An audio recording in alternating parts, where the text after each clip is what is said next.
The Picture of Dorian Gray by Oscar Wilde. Chapter 1.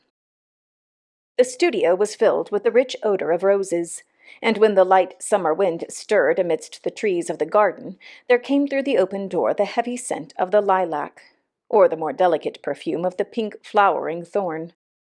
From the corner of the divan of Persian saddlebags on which he was lying, smoking, as was his custom, innumerable cigarettes, Lord Henry Wotton could just catch the gleam of the honey-sweet and honey-colored blossoms of the laburnum, whose tremulous branches seemed hardly able to bear the burden of a beauty so flame-like as theirs. And now and then the fantastic shadows of birds in flight flitted across the long tussar silk curtains that were stretched in front of the huge window, producing a kind of momentary Japanese effect, and making him think of those pallid, jade-faced painters of Tokyo, who, through the medium of an art that is necessarily immobile, seek to convey the sense of swiftness and motion. The sullen murmur of the bees shouldering their way through the long unmown grass, or circling with monotonous insistence round the dusty gilt horns of the straggling woodbine, seemed to make the stillness more oppressive. The dim roar of London was like the burden note of a distant organ. In the center of the room, clamped to an upright easel, stood the full-length portrait of a young man of extraordinary personal beauty, and in front of it, some little distance away, was sitting the artist himself, Basil Hallward, whose sudden disappearance some years ago caused, at the time, some public excitement, and gave rise to so many strange conjectures. As the painter looked at the gracious and comely form he had so skillfully mirrored in his art, a smile of pleasure passed across his face, and seemed about to linger there. But he suddenly started up, and closing his eyes, placed his fingers upon the lids, as though he sought to imprison within his brain some curious dream from which he feared he might awake. "It is your best work, Basil, the best thing you have ever done," said Lord Henry languidly. "You must certainly send it next year to the Grosvenor. The Academy is too large and too vulgar. Whenever I have gone there, there have been either so many people that I have not been able to see the pictures, which was dreadful, or so many pictures that I have not been able to see the people, which was worse. The Grosvenor is really the only place." "I don't think I shall send it anywhere," he answered, tossing his head back in that odd way that used to make his friends laugh at him at Oxford. "No, I won't send it anywhere." Lord Henry elevated his eyebrows and looked at him in amazement through the thin blue wreaths of smoke that curled up in such fanciful whirls from his heavy, opium-tainted cigarette. "Not send it anywhere? My dear fellow, why? Have you any reason? What odd chaps you painters are! You do anything in the world to gain a reputation. As soon as you have one, you seem to want to throw it away. It is silly of you, for there is only one thing in the world worse than being talked about, and that is not being talked about. A portrait like this would set you far above all the young men in England, and make the old men quite jealous, if old men are ever capable of any emotion." "I know you will laugh at me," he replied, "but I really can't exhibit it. I have put too much of myself into it." Lord Henry stretched himself out on the divan and laughed. "Yes, I knew you would, but it is quite true all the same.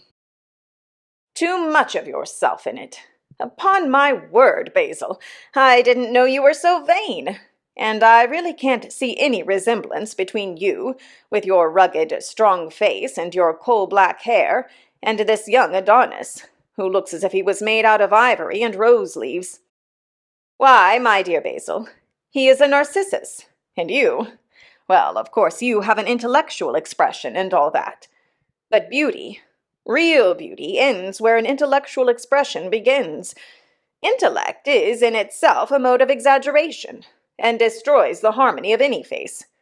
The moment one sits down to think, one becomes all nose, or all forehead, or something horrid. Look at the successful men in any of the learned professions. How perfectly hideous they are, except, of course, in the church. But then in the church they don't think. A bishop keeps on saying at the age of 80 what he was told to say when he was a boy of 18, and as a natural consequence he always looks absolutely delightful. Your mysterious young friend, whose name you have never told me, but whose picture really fascinates me, never thinks. I feel quite sure of that. He is some brainless, beautiful creature who should be always here in winter when we have no flowers to look at, and always here in summer when we want something to chill our intelligence. Don't flatter yourself, Basil. You are not in the least like him." "You don't understand me, Harry," answered the artist. "Of course I am not like him. I know that perfectly well. Indeed, I should be sorry to look like him. You shrug your shoulders? I am telling you the truth. There is a fatality about all physical and intellectual distinction, the sort of fatality that seems to dog through history the faltering steps of kings.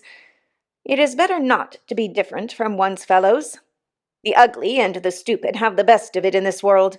They can sit at their ease and gape at the play. If they know nothing of victory, they are at least spared the knowledge of defeat. They live as we all should live, undisturbed, indifferent, and without disquiet. They never bring ruin upon others, nor ever receive it from alien hands.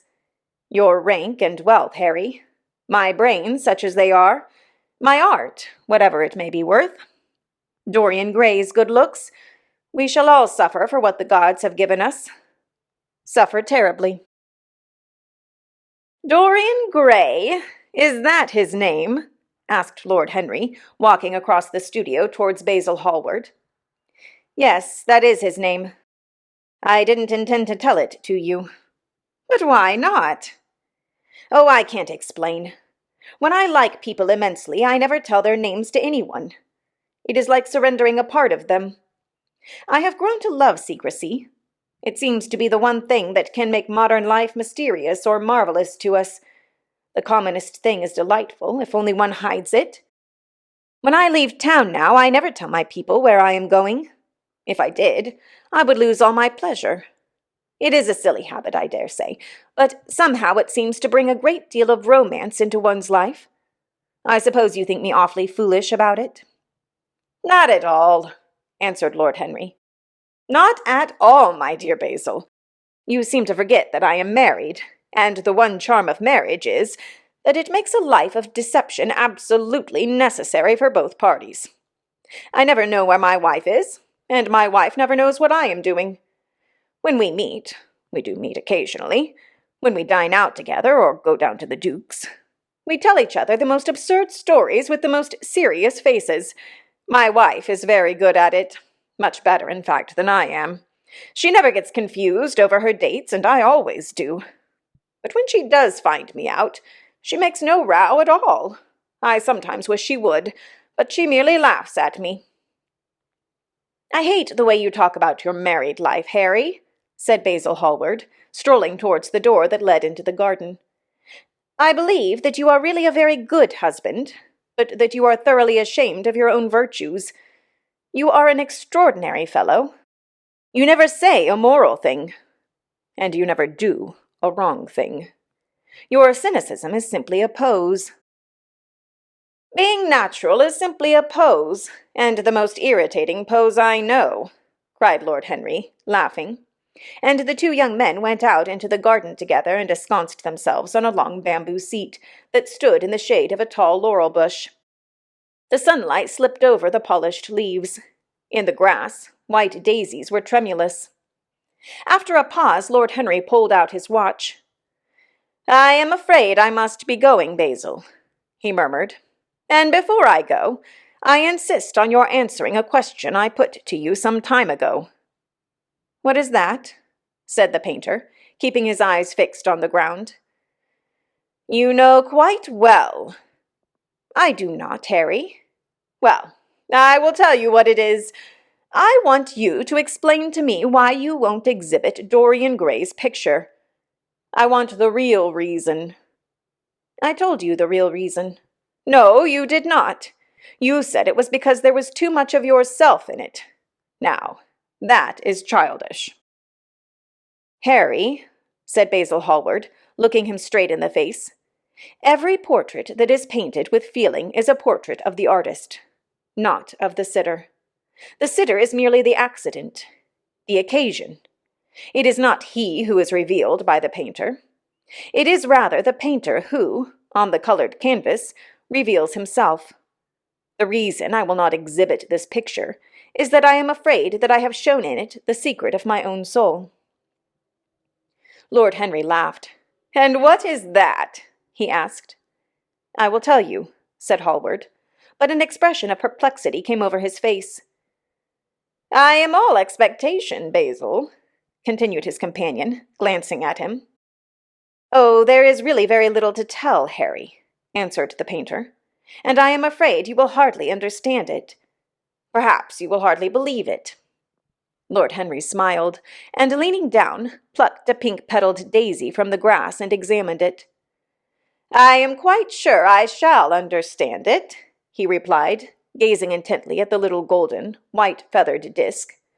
"And as for believing things, I can believe anything, provided that it is quite incredible." The wind shook some blossoms from the trees, and the heavy lilac blooms, with their clustering stars, moved to and fro in the languid air.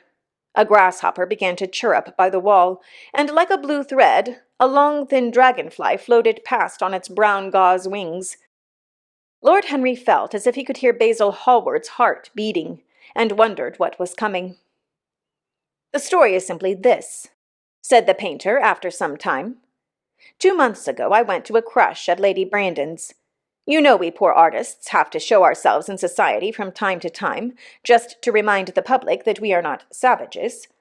With an evening coat and a white tie, as you told me once, anybody, even a stockbroker, can gain a reputation for being civilized. Well, after I had been in the room about 10 minutes, talking to huge overdressed dowagers and tedious academicians, I suddenly became conscious that someone was looking at me. I turned halfway round and saw Dorian Gray for the first time. When our eyes met, I felt that I was growing pale. A curious sensation of terror came over me. I knew that I had come face to face with someone whose mere personality was so fascinating that, if I allowed it to do so, it would absorb my whole nature, my whole soul, my very art itself. I did not want any external influence in my life. You know yourself, Harry, how independent I am by nature. I have always been my own master, had at least always been so, till I met Dorian Gray. But I don't know how to explain it to you. Something seemed to tell me that I was on the verge of a terrible crisis in my life. I had a strange feeling that fate had in store for me exquisite joys and exquisite sorrows. I grew afraid and turned to quit the room. It was not conscience that made me do so. It was a sort of cowardice. I take no credit to myself for trying to escape. Conscience and cowardice are really the same things, Basil. Conscience is the trade name of the firm. That is all. I don't believe that, Harry, and I don't believe you do either. However, whatever was my motive, and it may have been pride, for I used to be very proud, I certainly struggled to the door. There, of course, I stumbled against Lady Brandon. "You are not going to run away so soon, Mr. Hallward," she screamed out. You know her curiously shrill voice. "Yes, she is a peacock in everything but beauty," said Lord Henry, pulling the daisy to bits with his long nervous fingers. "I could not get rid of her. She brought me up to the royalties, and people with stars and garters, and elderly ladies with gigantic tiaras and parrot noses. She spoke of me as her dearest friend. I had only met her once before, but she took it into her head to lionize me. I believe some picture of mine had made a great success at the time, at least had been chattered about in the penny newspapers, which is the 19th century standard of immorality. Suddenly I found myself face to face with the young man whose personality had so strangely stirred me. We were quite close, almost touching. Our eyes met again. It was reckless of me, but I asked Lady Brandon to introduce me to him. Perhaps it was not so reckless after all. It was simply inevitable. We would have spoken to each other without any introduction. I am sure of that. Dorian told me so afterwards. He too felt that we were destined to know each other. "And how did Lady Brandon describe this wonderful young man?" asked his companion. "I know she goes in for giving a rapid précis of all her guests. I remember her bringing me up to a truculent and red-faced old gentleman covered all over with orders and ribbons, and hissing into my ear, in a tragic whisper which must have been perfectly audible to everybody in the room, the most astounding details. I simply fled. I like to find out people for myself. But Lady Brandon treats her guests exactly as an auctioneer treats his goods. She either explains them entirely away, or tells one everything about them except what one wants to know." "Poor Lady Brandon. You are hard on her, Harry," said Hallward listlessly. "My dear fellow, she tried to found a salon, and only succeeded in opening a restaurant. How could I admire her? But tell me, what did she say about Mr. Dorian Gray?" "Oh, something like charming boy. Poor dear mother and I absolutely inseparable. Quite forget what he does. Afraid he doesn't do anything. Oh, yes, plays the piano. Or is it the violin, dear Mr. Gray?" Neither of us could help laughing, and we became friends at once. "Laughter is not at all a bad beginning for a friendship, and it is far the best ending for one," said the young lord, plucking another daisy. Hallward shook his head. "You don't understand what friendship is, Harry," he murmured. "Or what enmity is, for that matter. You like everyone. That is to say, you are indifferent to everyone." "How horribly unjust of you!" cried Lord Henry, tilting his hat back and looking up at the little clouds that, like raveling skeins of glossy white silk, were drifting across the hollowed turquoise of the summer sky. "Yes, horribly unjust of you. I make a great difference between people. I choose my friends for their good looks, my acquaintances for their good characters, and my enemies for their good intellects. A man cannot be too careful in the choice of his enemies. I have not got one who is a fool. They are all men of some intellectual power, and consequently they all appreciate me. Is that very vain of me? I think it is rather vain." "I should think it was, Harry. But according to your category, I must be merely an acquaintance." "My dear old Basil, you are much more than an acquaintance." "And much less than a friend. A sort of brother, I suppose?" "Oh, brothers! I don't care for brothers. My elder brother won't die, and my younger brothers seem never to do anything else." "Harry!"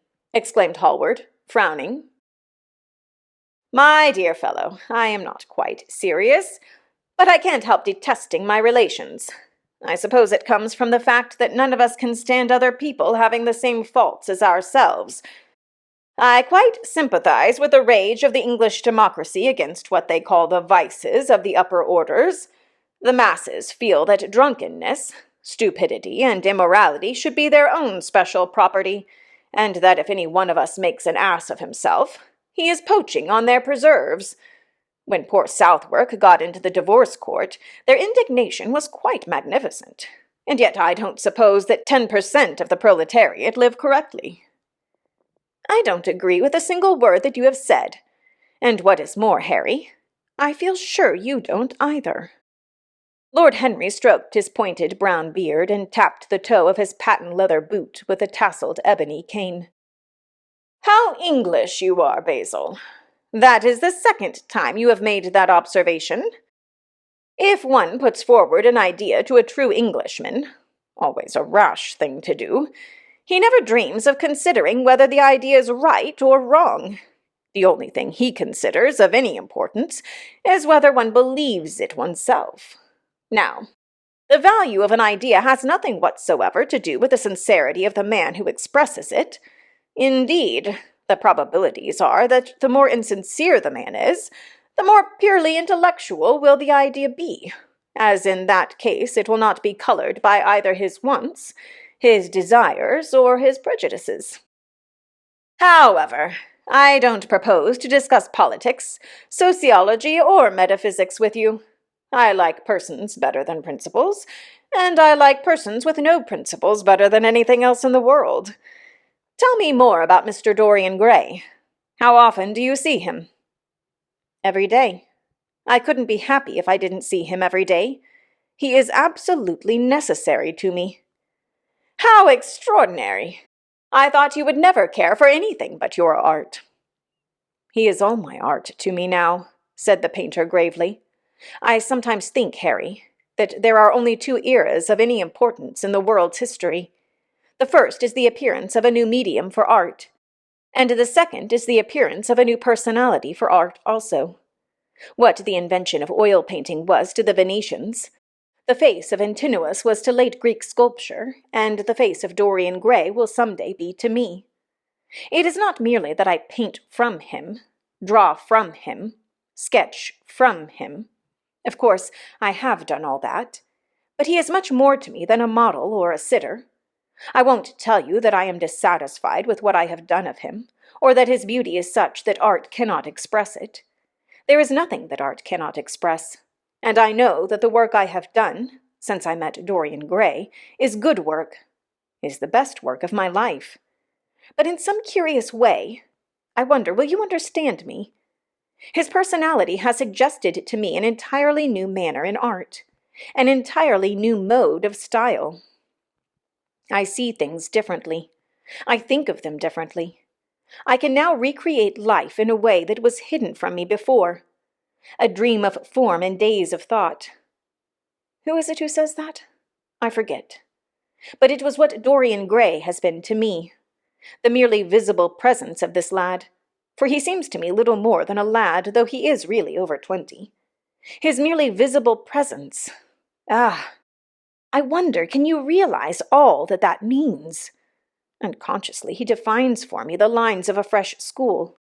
A school that is to have in it all the passion of the romantic spirit, all the perfection of the spirit that is Greek, the harmony of soul and body.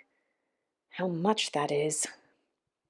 We, in our madness, have separated the two, and have invented a realism that is vulgar, an ideality that is void. Harry, if you only knew what Dorian Gray is to me! You remember that landscape of mine, for which Agnew offered me such a huge price, but which I would not part with? It is one of the best things I have ever done. And why is it so? Because, while I was painting it, Dorian Gray sat beside me. Some subtle influence passed from him to me, and for the first time in my life I saw in the plain woodland the wonder I had always looked for, and always missed. Basil, this is extraordinary.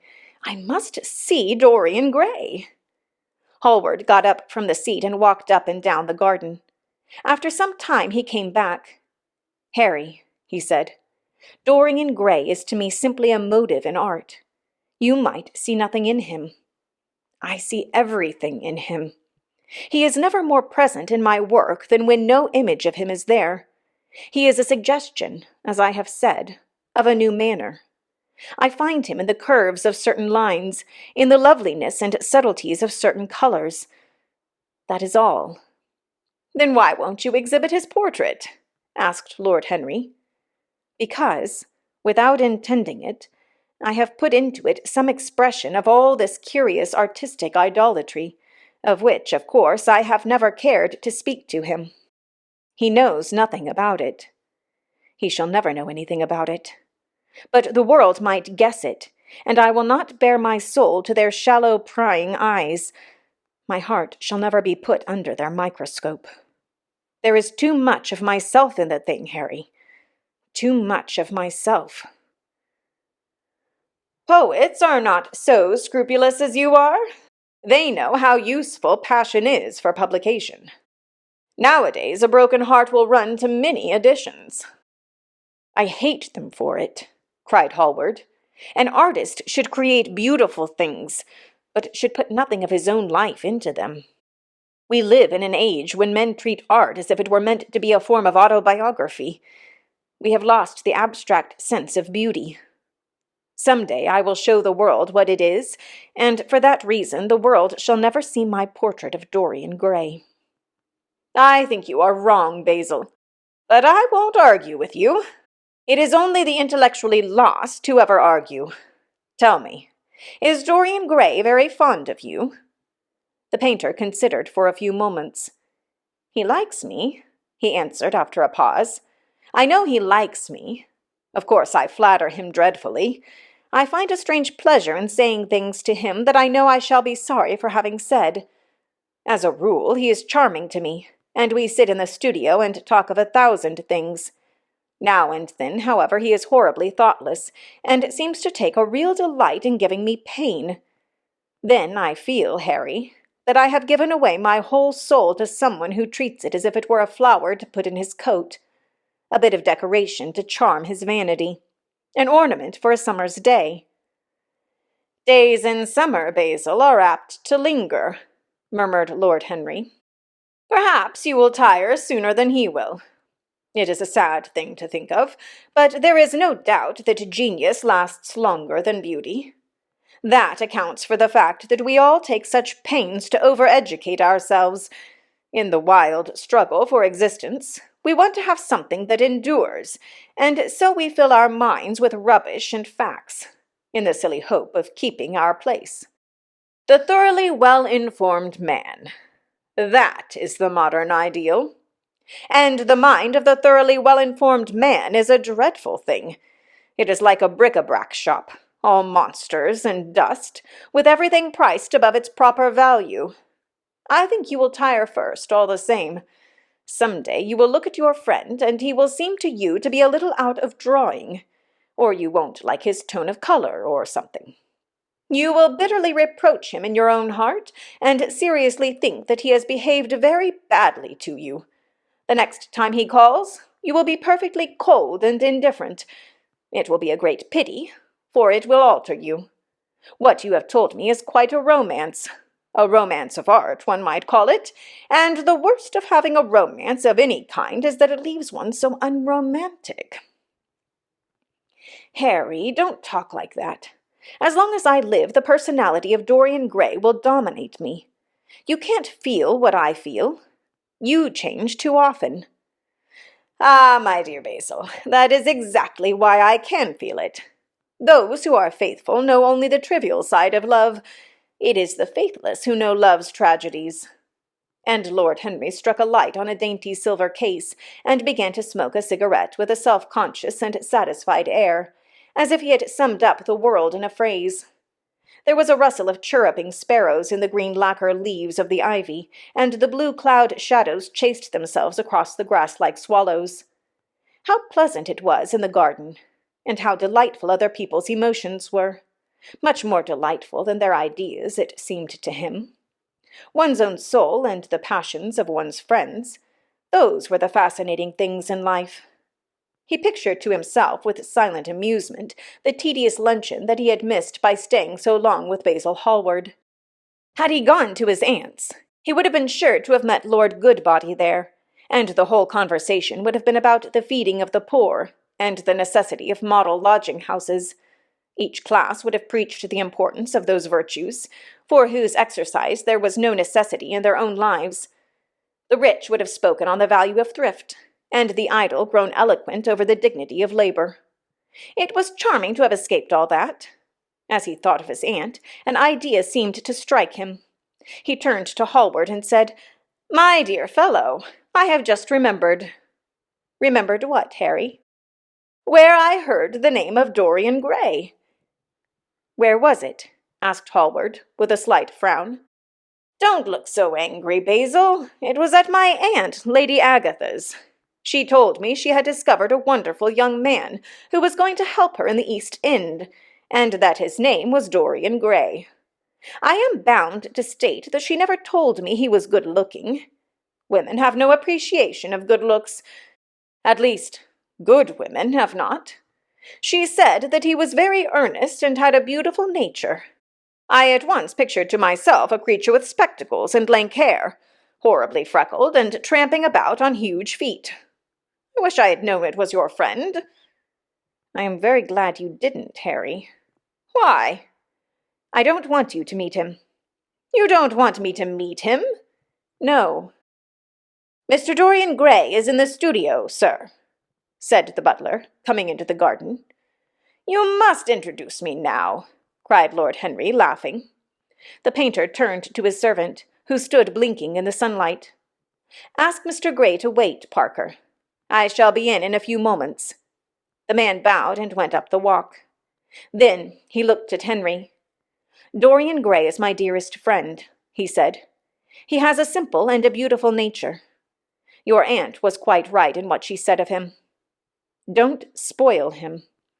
Don't try to influence him. Your influence would be bad. The world is wide, and has many marvelous people in it. Don't take away from me the one person who gives to my art whatever charm it possesses. My life as an artist depends on him. Mind, Harry. I trust you." He spoke very slowly, and the words seemed wrung out of him almost against his will. "What nonsense you talk," said Lord Henry, smiling, and taking Hallward by the arm he almost led him into the house.